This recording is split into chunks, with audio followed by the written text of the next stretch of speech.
otras posturas.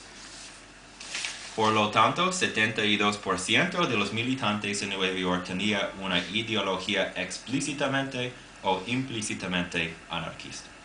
Es el argumento principal del libro. También en mis entrevistas hay otra información interesante.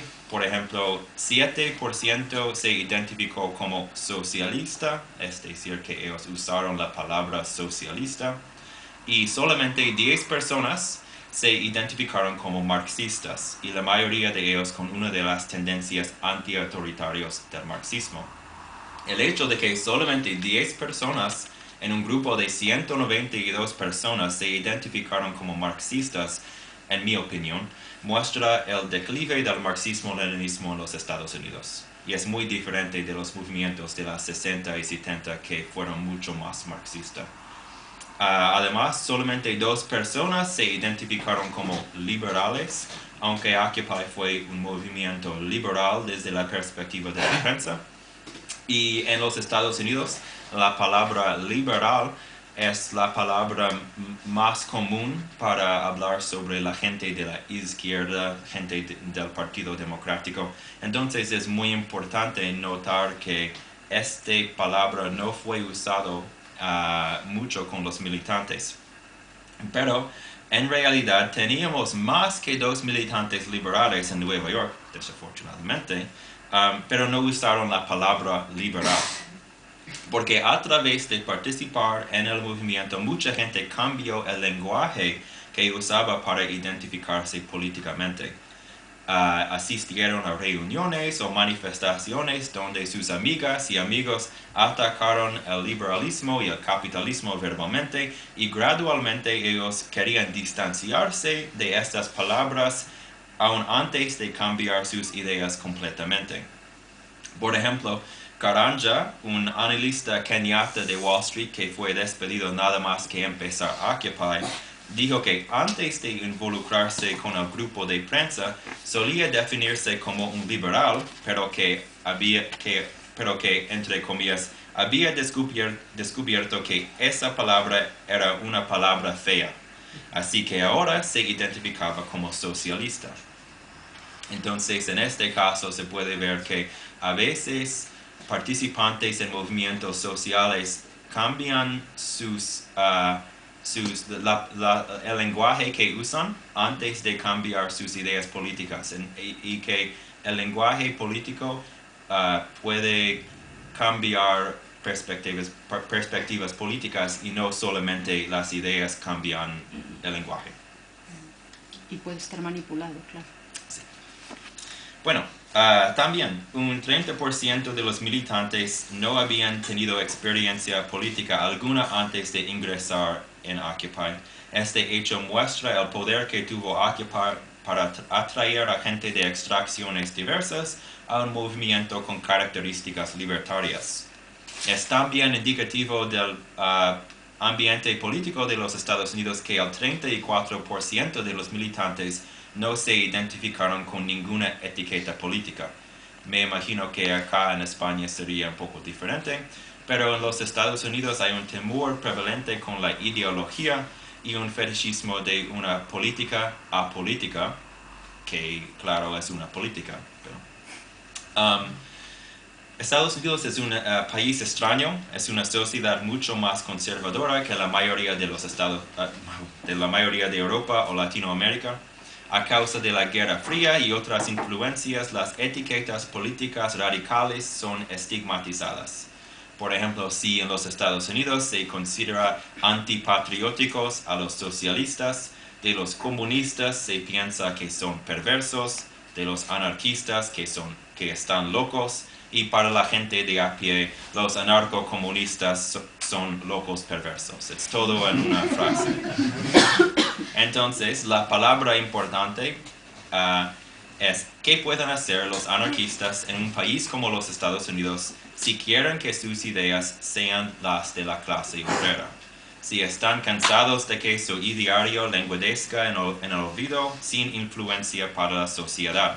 Es una pregunta importante que muchos anarquistas no están considerando en mi país, desafortunadamente.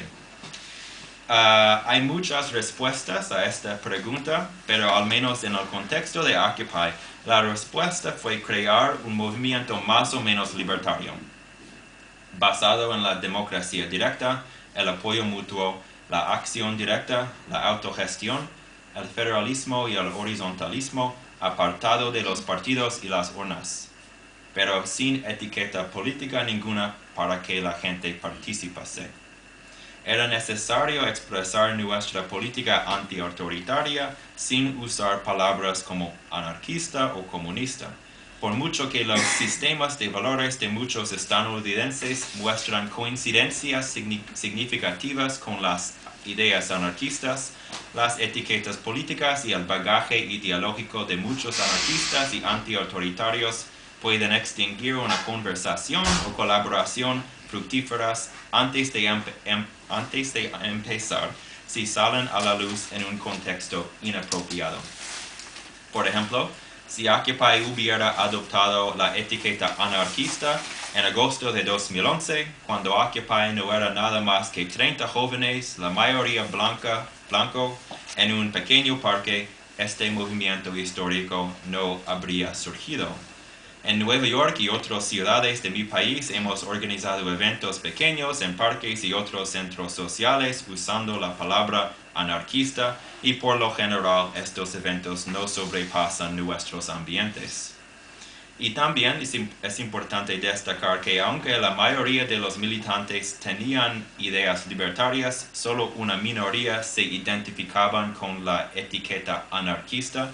Entonces, aparte de la cuestión teórica, no fue una opción realística unirnos bajo la bandera rojinegra explícitamente, porque, como he dicho antes, solamente 39% de los militantes se identificaron con la etiqueta anarquista. Fue una minoría. En vez de estas etiquetas, hablábamos sobre nuestras perspectivas como si fueran ideas individuales sin un fondo ideológico, aunque por supuesto sí lo fueron. Los seguidores del movimiento que asistieron a nuestras marchas sin participar en la planificación no eran anarquistas. Generalmente eran liberales que quisieron eliminar el papel del dinero en la política, pero de todos modos hubo una disparidad entre la ideología del núcleo del movimiento, que fue anarquista y antiautoritario, y nuestra imagen en la prensa. Por ello, el título de mi libro es la traducción de la anarquía, porque la mayoría de los anarquistas en Nueva York trataron de explicar la política del anarquismo en situaciones públicas con frases comunes y términos sencillos, como por ejemplo la importancia de la autonomía de nuestras comunidades separadas del gobierno federal o la importancia de satisfacer nuestras necesidades en vez de enriquecer la clase dominante. Básicamente intentábamos forjar y difundir una política de autonomía, un enfoque sobre nuestras necesidades colectivas, que realmente fue otra manera de hablar sobre el comunismo libertario, y el hecho de que nuestros políticos, a pesar de su partido, siempre van a apoyar a los ricos y sacrificar a los pobres. Debo aclarar que esta formación política con aspectos libertarios sin usar etiquetas como anarquista no fue un plan específico que un grupo planificó, sino el resultado de una forma de pensar más general. En mis entrevistas descubrí que el 65% de los militantes de Occupy que se identificaban como anarquistas, de los que entrevisté, habían decidido no usar el término anarquista o anarquismo cuando explicaban sus ideas políticas a los medios convencionales o a la gente en la calle. Este hecho demuestra que la perspectiva de traducir la anarquía en términos comunes fue popular, aunque no era un tema de conversación o convenido. Ahora voy a leer un extracto corto de mi libro que tiene detalles sobre cómo muchos anarquistas de Occupy se presentaron. Parte del libro. Para la mayoría de los libertarios de Occupy, esto implicaba poner el énfasis en las ideas que hay detrás del término anarquismo, más que en su incomprendida denominación. Axel, un militante acrata de Manhattan, dijo que la palabra anarquismo